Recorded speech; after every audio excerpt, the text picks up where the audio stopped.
బాలయ్యకి సంబంధించి ఇప్పుడు కొంతమంది ఒకటి ట్రోల్ చేస్తున్నారు, లేదా ప్రశ్న ప్రారంభించారు. ఏంటంటే డాకు మహారాజ్ సినిమాలో దాంట్లో ఒక మహిళా నటితో, ఊర్వశి అనుకుంటా, తనతో ఒక పాట ఉంది.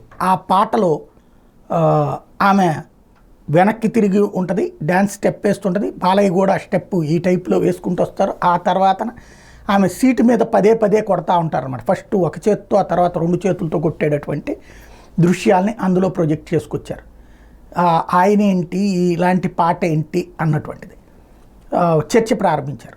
బట్ ఇట్లాంటిది సినిమాలలో నైతికత గురించి ఎవడూ చర్చించట్లేదు. రెండోది, బాలయ్యది ఏం చేసినా రైట్ అని భావించే వాళ్ళ సంఖ్య ఎక్కువగా ఉంది.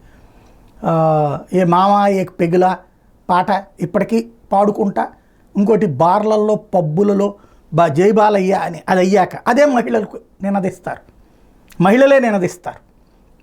అట్లాగే ఆయన చేసేటటువంటి ఏదైతే మాటలు కానీ, ఆయన వ్యాఖ్యలను కానీ, ఈవెన్ ఏది తన అభిమానులు తనే కొడతానని చెప్పి తనే చెప్పుకొచ్చాడు. అట్లాంటప్పుడు కూడా అభిమానం ఎక్కడికి పోదు. కాబట్టి బాలయ్య ఇప్పుడు నన్ను అడిగితే 4 రోజులు పోతే, ఇది ఇప్పుడు ఈ చర్చ ప్రారంభమయ్యాక రీల్స్ చేసిన ఆశ్చర్యపోనక్కర్లేదు. అట్లాగే ఎవరికాళ్ళు ఇంకొక అమ్మాయిని పెట్టుకుని రీల్స్ చేసిన ఆశ్చర్యపోనక్కర్లేదు.